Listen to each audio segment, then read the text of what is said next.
Yes, if you rounded that, Noah, you got it wrong. All right. Yeah, sorry, I forgot to start recording. So yeah, 0 to 2 of the rate at which they're being removed. And since this is in pounds of bananas, if you wanted to put units, you need to put units of pounds of bananas. You don't need to put units because it doesn't say to indicate units until part B, where it says using correct units. And do not round this to less than 3 decimals. Okay. All right. Everyone good with part A? That was worth 2 points, 1 point for the integral itself and 1 point for the answer. So you got 1 point. No. All right. Part B, find f prime of 7. Okay, so that's easy enough. You just use your calculator and it tells you what f prime of 7 is. It was what, negative 8.120?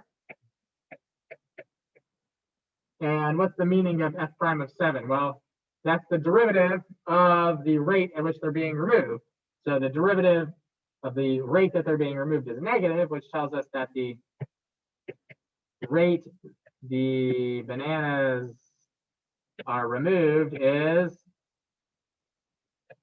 decreasing. And what is the units? It is pounds of bananas per hour per hour. Right? This is pounds per hour squared. Good? Dan, you good over there? You're just working through it since you did the wrong one. Yeah. All right.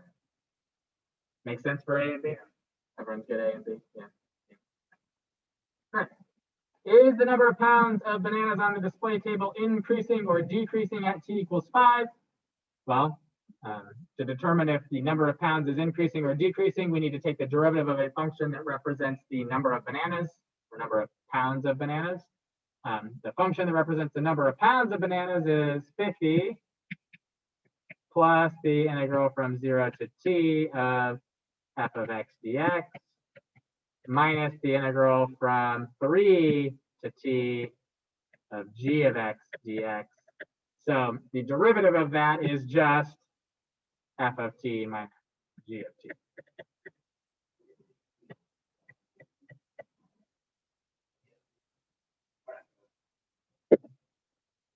Sorry, say that again.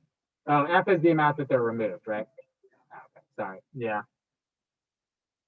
You're right. I forgot which one was which. Sorry, that should be a negative here and a positive here. So this should be perfect. We'll just run like that. That works. Okay. We'll evaluate that at t equals 5. And what'd that come out to be when you evaluated it at t equals 5?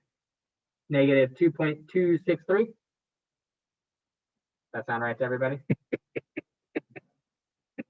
Since that's less than 0, you would say that it is decreasing. Good? Yeah. Cool. And then part D, how many pounds of bananas are on the table at t equals 8? Well, conveniently, we just wrote this formula for the number of pounds of bananas on the table. So we'll just plug in 8 to that. So 50 plus 50 minus the integral from 0 to 8 of f plus the integral from 3 to 8 of g. Note that we're starting at 3 because that's when they started putting bananas on the table, not at t equals 8. And what did that come out to be?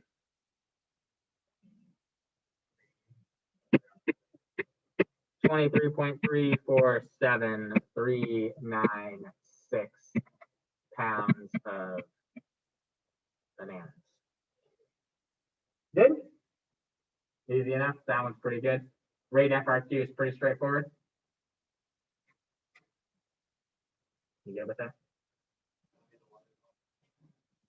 What? Don't you get with it now? Yeah. Okay. All right. Cool. We're all good. Everyone's good. People at home, Zoom people, you're good. Zoom good. Zoom good. Zoom good. Good. Zoom. Okay. All right. Then we did this one, which was the 2014 FRQ. Did I give you? Oh, I didn't give you guys any of the points for that last one, did I? I had them up. Okay, hold on. Let me go back real quick and still never switched it to the series one anyway. Let me give you guys the points on that. So part A, 2 points. Part B was 2 points, 1 point for the value and 1 point for the explanation. Part C was 2 points, 1 point for this and 1 point for this. And then part D was 3 points, 2 points for the integrals and 1 point for the answer. Everybody good there now?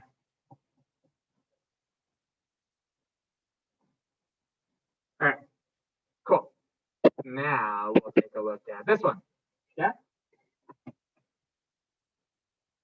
This was the first one I asked you to do from the series? Yeah. Okay. So we've got a function f of x, which is sine of x squared plus the cosine of x. We are given a graph of the absolute value of the fifth derivative of f. All right, so we'll have to use that eventually. First thing we want to do is write out the first 4 non-zero terms of the Taylor series for sine about x equals 0, and then the first 4 non-zero terms of the Taylor series for sine of x squared at x equals 0. So that should have been easy. What is it for sine?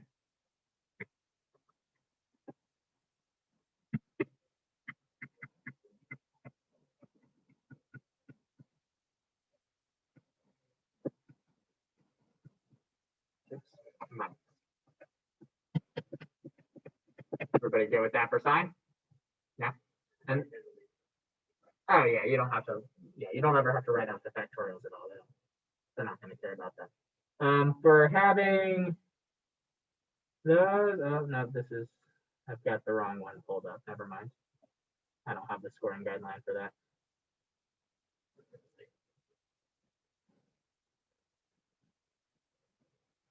It doesn't matter. What about for sine of x squared? What that one come out to be? Just replace all the x's with x squared. So that's x squared minus x to the 6th over 6 plus x to the 10th over your 5 factorial minus x to the 14th over your 7 factorial. Everyone good with that? There we go. Now I have the guidelines. This was worth 3 points. 1 point for sine and 2 points for sine of x squared. Okay. Everybody good there? Good, good. Derek, good. Zoom people, good? Good. Okay. Part B, we want to write the first 4 non-zero terms of the Taylor series for cosine of x about x equals 0. Okay. And then we're going to write out the first 4 non-zero terms for f, which is sine of x squared plus cosine. So first off, what is it for cosine of x?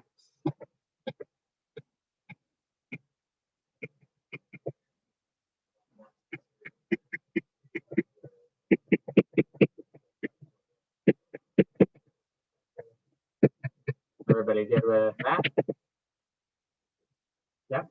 All right. And then what are our first 4 non-zero terms for sine of x squared plus cosine of x?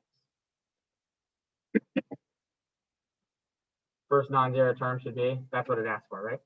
Was for sine of x squared plus for f of x, right? Yeah. All right.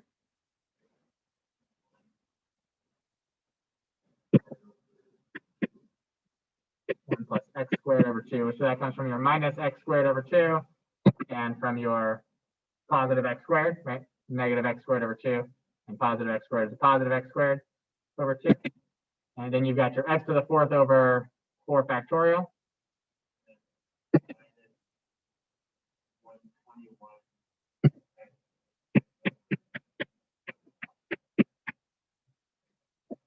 What was it?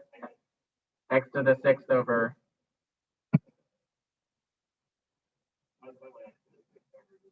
121 x to the 6th over 6 factorial.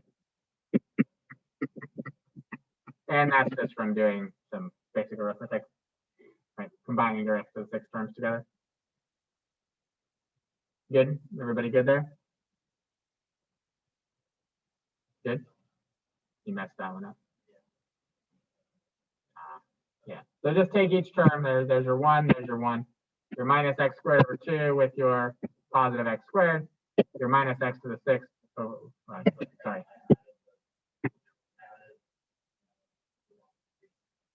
That'll do it. Yeah, that's not good. Yeah. Everybody at home good with that? Part B? That was worth also 3 points. 1 for the series for cosine and 2 for the series for sine of x squared plus cosine. That came from negative x to the 6th over 6 factorial minus x to the 6th over 6. So you had to multiply that by 120. So that gave you minus 120 x to the 6th over 6 factorial. And then minus another 1 x to the 6th. So that'd be minus 121 x to the 6th over 6 factorial. Does that make sense? We have negative x to the 6th over 6 factorial. And we have negative x to the 6th over 6. So we got to combine them together, multiply that by 5 factorial, multiply that by 5 factorial. 5 factorial is 120, so negative 1 minus 120 gives you the negative 121.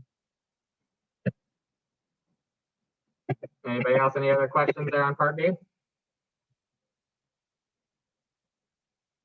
That's good. Zoom people, you're good? Good. Great. All right, what is part C asking? Find the value of the 6th derivative of f at 0. So, okay, how are we going to do that? Our coefficient here is negative 121 over 6 factorial. The 6th derivative of f at 0 times x to the 6th over 6 factorial should equal that 6th term. This is our 6th degree term. So this needs to equal what is negative 121. So that should just be negative 121. Yeah. Good. That was worth 1 point. Everyone good there?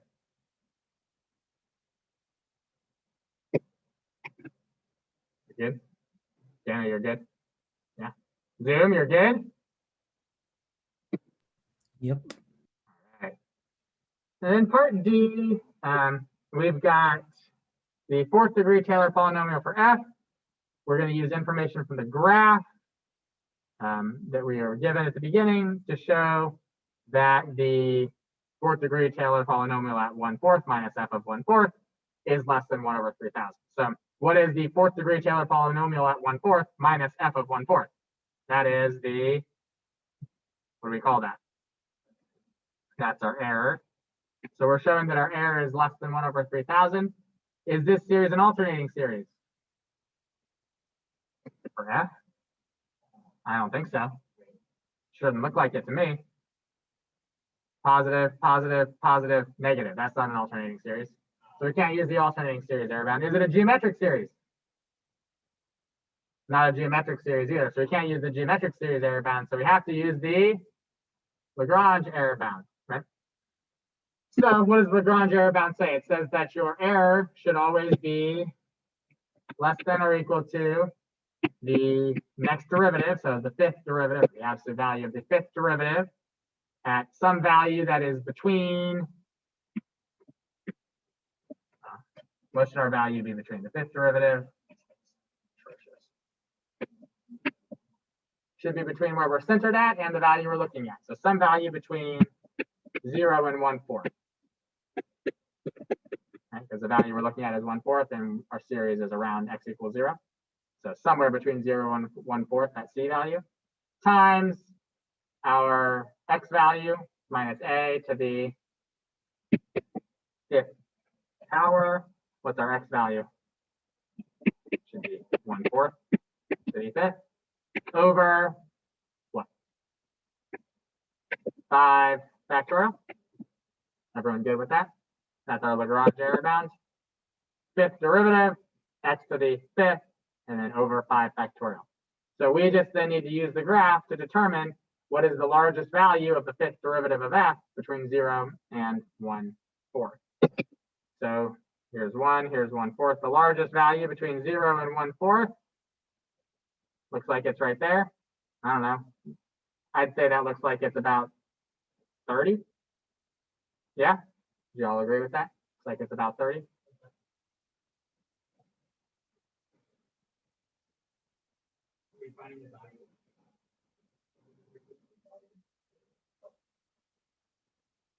The value which the absolute value is the case. Yeah. So that looks like it's about 30. So we'll say this is 30 over 5 factorial times 4 to the 5th. And we should be able to simplify that down a little bit. I don't know, what is that? It's going to give us a 6 and a 4 to the 6 times 6. We do that if I do my arithmetic there correctly. I can cancel out the 6's. This is 1 over 4 to the 6. What's 4 to the 6?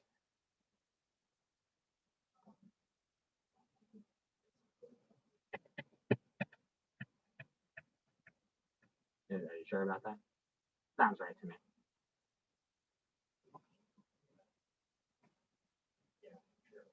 Okay, great. Which is less than 1 over 3,000. I don't know what that means, but okay.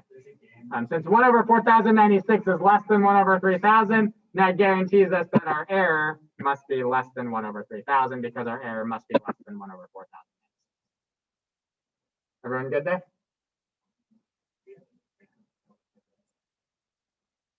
No, it's probably fine if you didn't. Just make sure that it's actually less than 1 over 3,000 on your own. Let me see if they did. And they even put, that's stupid. They even put, they used 40 as the value. I mean, which is fine. It's probably safer to say 40 because you know that this is always going to be, I mean, it's always less than 40. So if you put 40 in, then I don't know. I wouldn't do that personally, but I don't know. 40, I guess, since there's no, 40 might be better to put in. But even if you plug in 40, it's still less than 1 over 3,000. Anyway, that was worth 2 points. 1 for having the correct form here, and 1 for all of the analysis to show that it was right.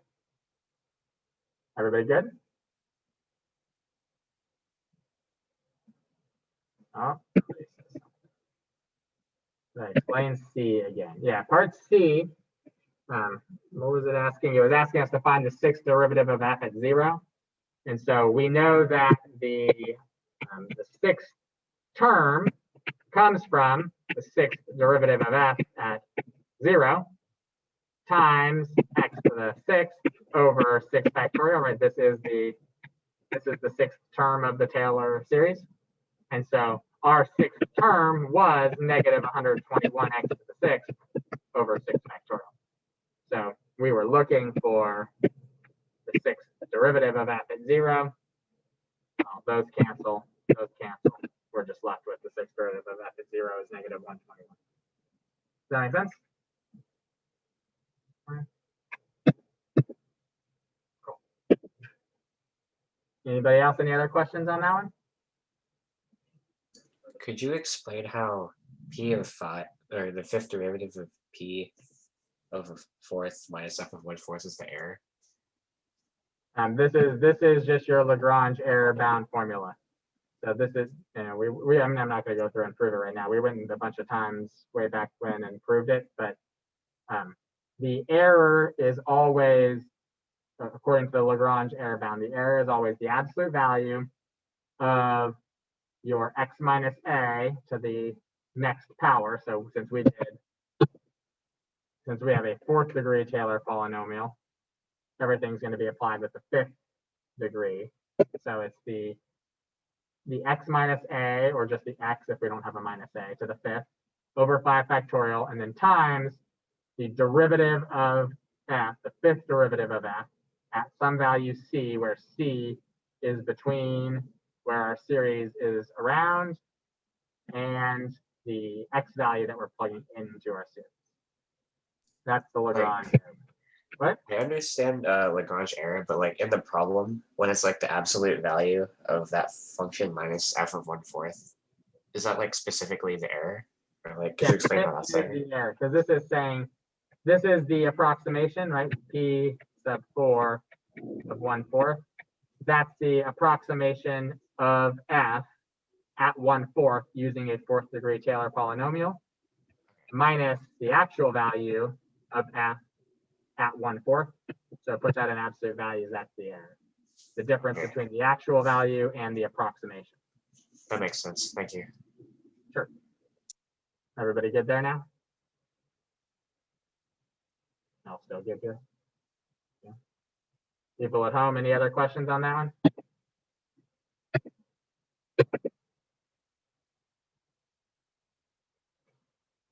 No? All right. Let's look at this one. Did I give you guys the points for all of that last one? I did, right? I didn't? Yeah, I did. I did. Okay. Good. All right. All right, next one, natural log of 1 plus x cubed. And I pulled up the wrong scoring guidelines again. Perfect. 1 second, I pull up the right scoring guidelines.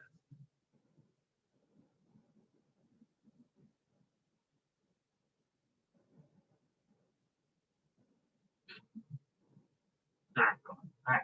So we got the series for natural log of 1 plus x cubed. And we're going to write we have the series for natural log of 1 plus x, so what they give us, and we want to write the series for the first four non-zero terms and the general term for natural log of 1 plus x cubed. So what do you need to do with this? You just need to replace all of your x's with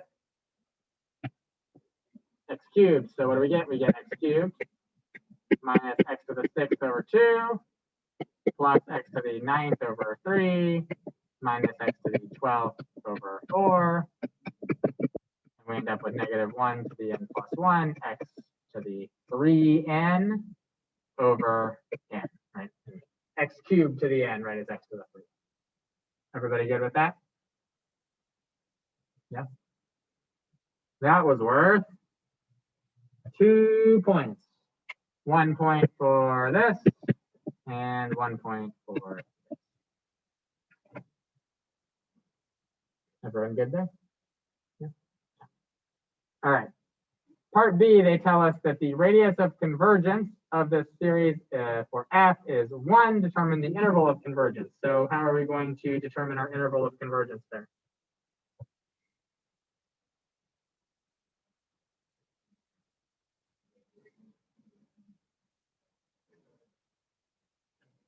Which is, okay, how do we know our center is 0? Maclaurin series, that tells us that the center is 0.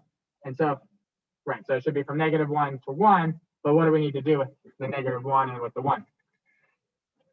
We got to check those endpoints. So for part B, we got to say at x equals -1.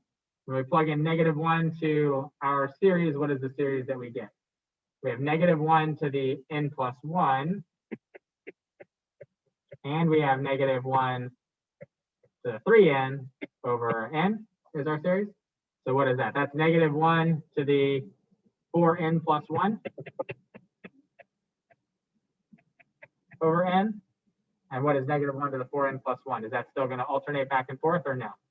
Plug in 0, you get 1, right? Plug in 1, you're going to get another odd number. Plug in 2, you're going to get an odd number. Plug in 3, you're going to get an odd number. So we would say this diverges by the series test. I can hear you. Thank you, Brad. I guess when I said series, it thought I was talking to my phone.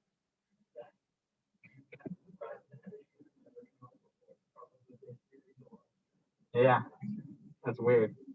All right, and then at x equals 1, what happens?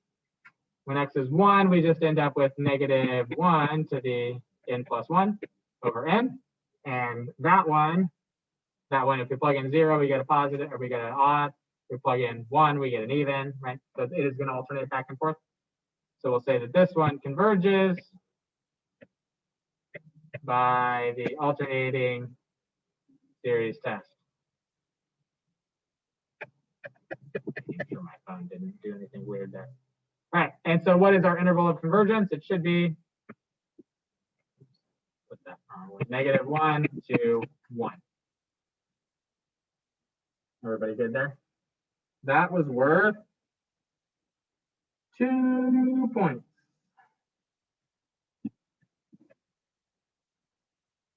So 4 points for parts A and B so far.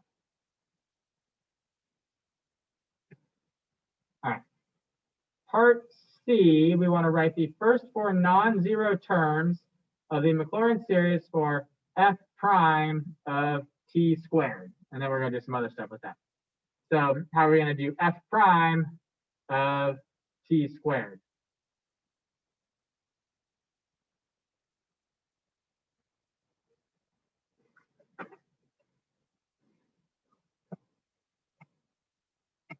First, let's start with just what is f prime of x.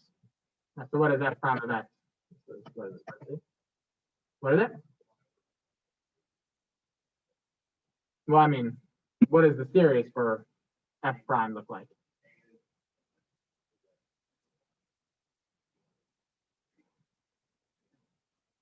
Right. So -1 to the n plus 1. Okay. I was just going with the term by term ones is what I was looking for. But what's the first? Well, we'll write the, since it says the first 4 non-zeros, we're gonna do those first. We can write the general term also, even though we don't need to. But what are the first 4 non-zero? First one should be 3x squared. Next one should be 3x to the 5th plus,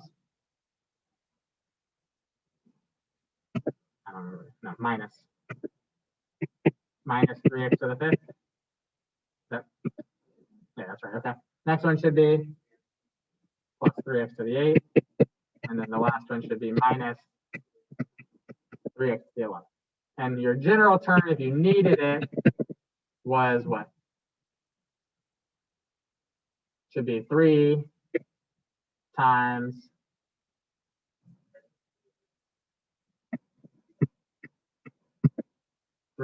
x to the 3 and minus 1.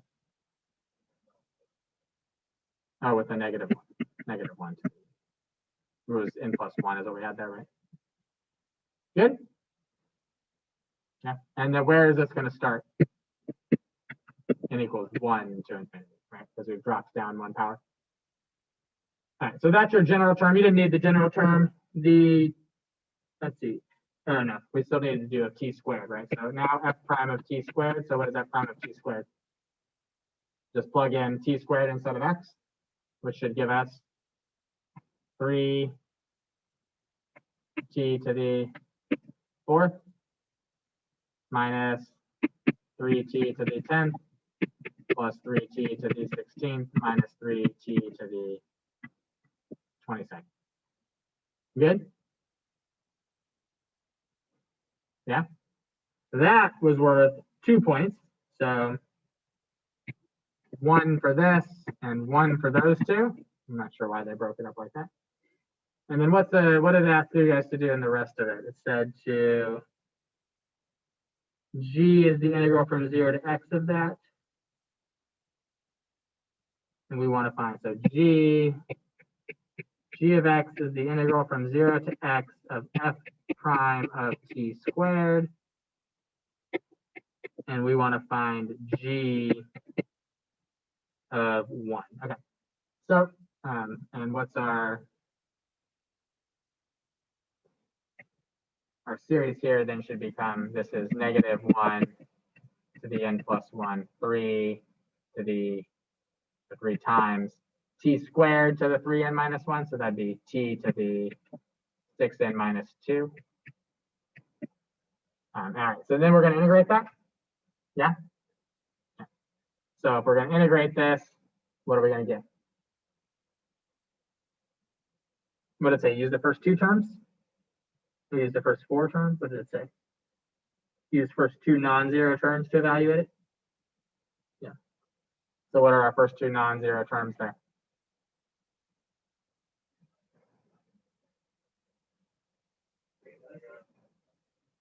Six n minus 2.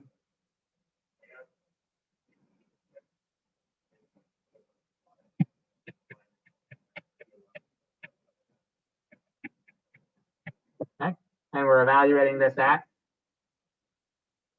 1. So at x equals 1 should be 3/5 minus 3/11, which should be 33 minus 15, 18 over 55. And that was worth, let's see, 2 points, 1 for this and 1 for this. Good? Any issues there? People in Zoom, you all good?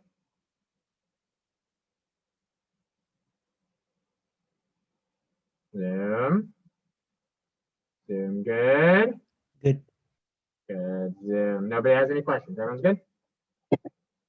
And then there was a part D, right? The Maclaurin series for G evaluated at x equals 1 is a convergent alternating series with individual terms that decrease in absolute value to 0. Okay, great. Show that your approximation in part C must differ from G of 1 by less than 1/5. So if it's talking about this being an alternating series where the terms are decreasing in absolute value to 0, that tells us that we can use the alternating series error bound. And what does the alternating series error bound allow us to do? It says that our error is always less than the next term. Right? We use 2 terms, so we just need to find the third term. So if we look back here, our first 2 terms were these. Our third term should be 3x to the, or 3t to the, we'll call it x to the 0 x, 3x to the 17th over 17. And we're evaluating at x equals 1, so this is 3/17. And what were we trying to show? That it was less than how much? 1/5. So 3/17 is definitely less than 1/5, right? 3/17 to 1/5 is 3/15. So 3/17 is less than that. So done. 1 point for that. Good or no? Helpful to look over some more of these series ones right now? Yeah. Everybody in Zoom, you guys all good or no? Good. All right. We've got time for you guys to do this one, and then we'll go through this one also. And then I'll probably just have you do the last 2 for tomorrow also. I think that'll be beneficial. So I'll give you guys about 15 minutes to work through this one. Ready? Go. Before we go through this one, mention a couple of things. Number 1, there are 3 review sessions from the first administration of the test, of the Calc BC test from May 4th. From the week before that, there are 3 videos on YouTube. I suggest highly that you rewatch or watch for the first time at least numbers 1 and 2, because those are basically me going over every single thing you need to know for the BC test. I mean, literally doing the entire course in like 3.5 hours. So I would recommend that you rewatch those or watch them for the first time. You could also watch the third one if you want.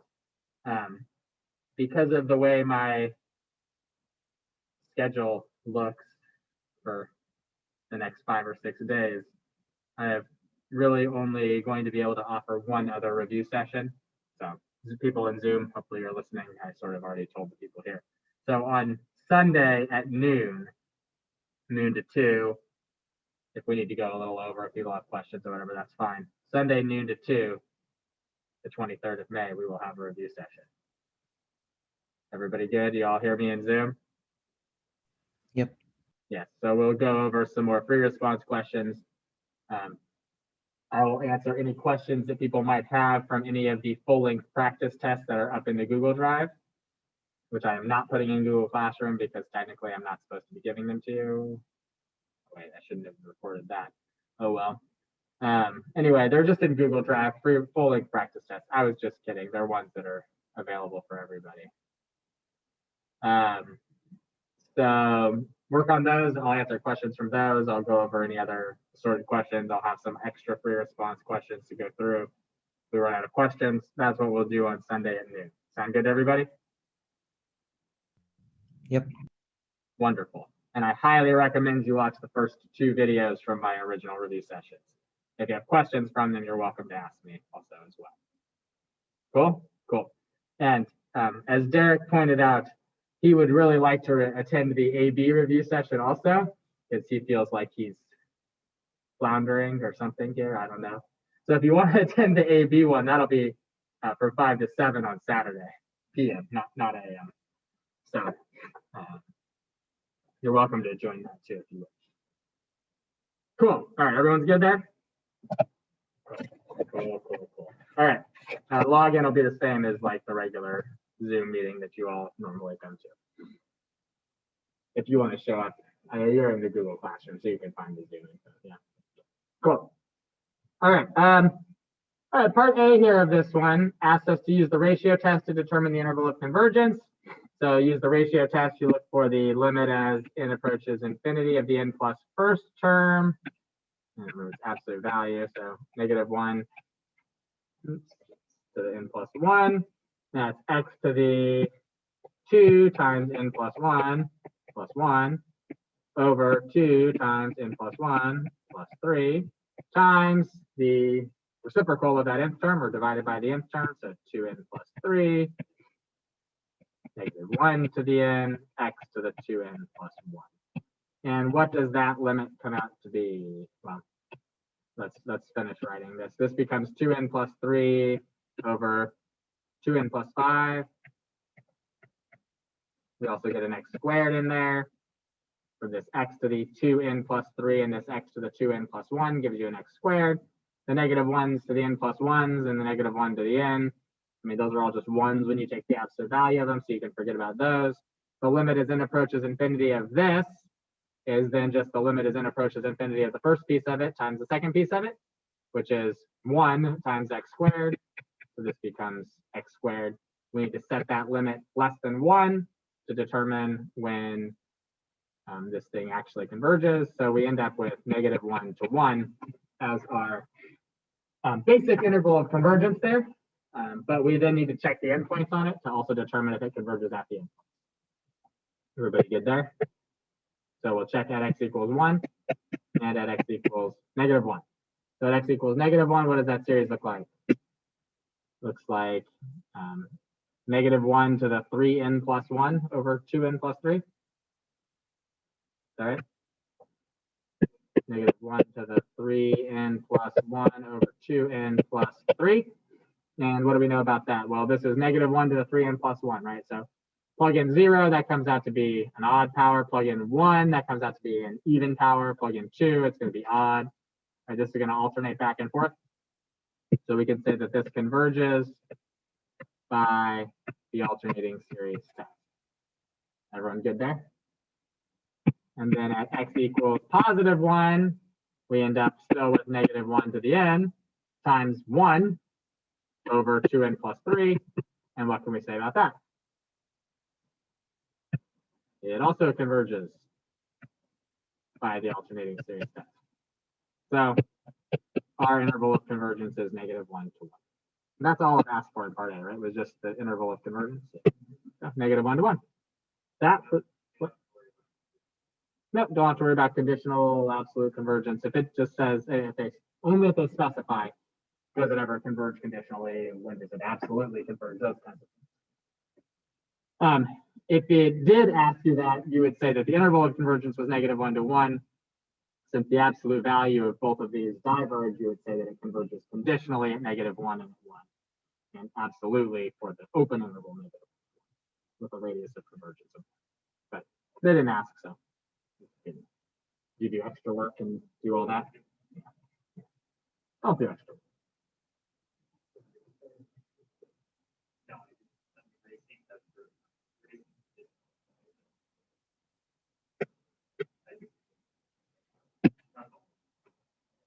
All right, part B. Oh, sorry, how many points was that worth? Let me look here. Wow, that's lucky. That was worth 5 whole points. 1 for correctly setting up the ratio. 1 for getting the limit of the ratio. 1 for this little interior of the interval of convergence. 1 for considering both endpoints, and 1 for correctly identifying that both endpoints converged. 5 points on part A. Good? That's a nice solid 5 points. All right, part B. Part B said that the series at 1/2 is alternating. The terms decrease in absolute value to 0. Okay, cool, which means we can use all the alternating series stuff on it. The approximation for G of 1/2 is 17/20. Show that this approximation differs from G of 1/2 by less than 1/200. So we want to show that the absolute value of G of 1/2 minus, what was it, 17/120. That's our error, right? That's the actual value minus the approximated value. This is our error. And it should be less than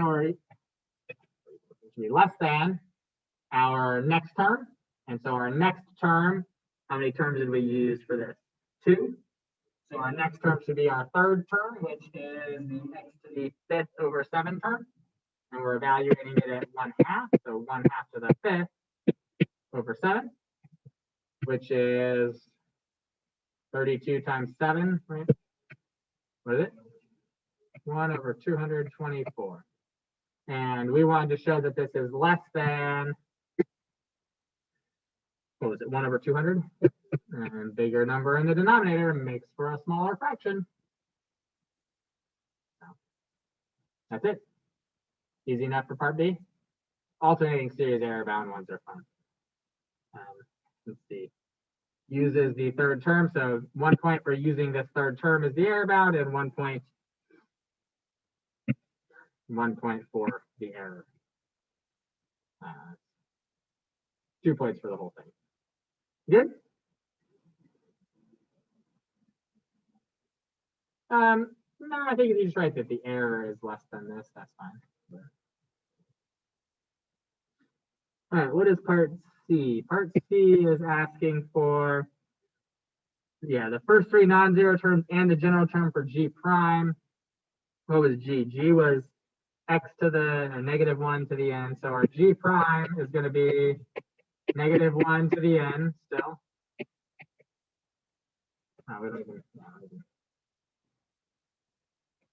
We'll just put out the first 3 terms. So the derivative of x over 3 was 1/3.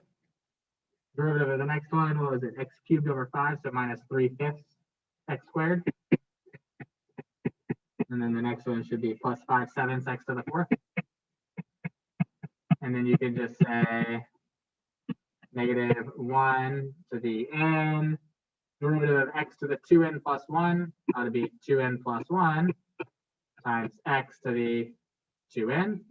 And over, what was it, over 2n plus 3? And that was worth whatever the rest of the points were for that one, which looks like it was 2 points. 1 for this and 1 for this. Good or no? That's probably the easiest series one we've done. Yeah? Yeah. Nice, easy 9 points. For when we use something like the Hold on alternating a second. series. Derek was trying to ask me something here. Oh, oops, sorry.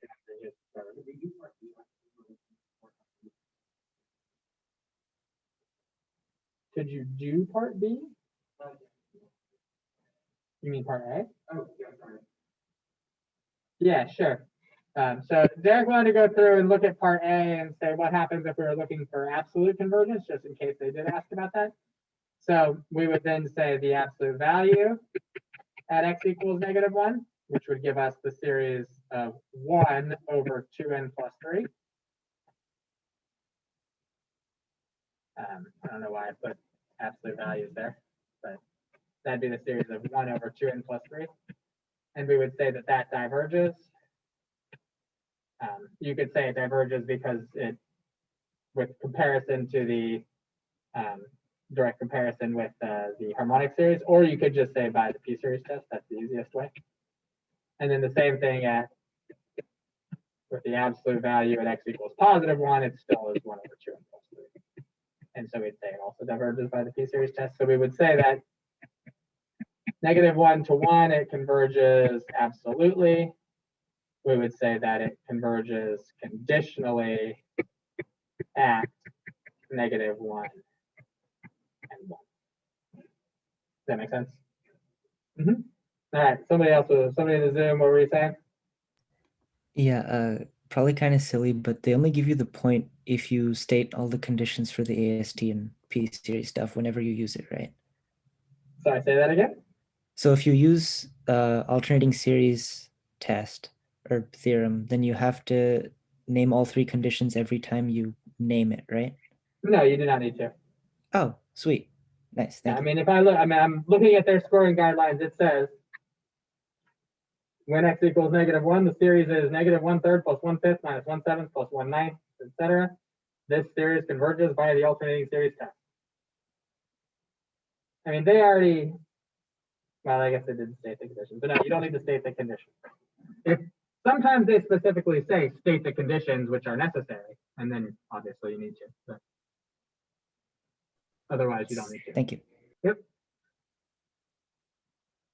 Anybody else? Any other questions on that one?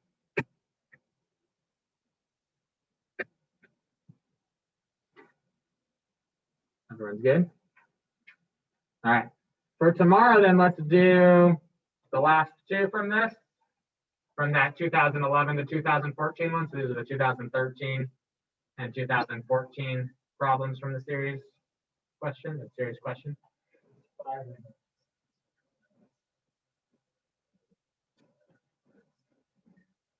One is no, there was only one. One of them is Form B. They used to, from like 2003 to 2011, they released two different versions, Form A and Form B. So like this was 2011 Form, let's say. This one was 2011 Form A. This one was 2011 Form B. And then the one we just did was 2012. And so then the last two are 13 and 14. So do those 2013 and 2014 ones for tomorrow. We'll go through those tomorrow. We may take a look at a couple more of the area volume ones. We did a few of those, right? Do we feel okay about them or no? We'd like to look at a couple more of those probably too.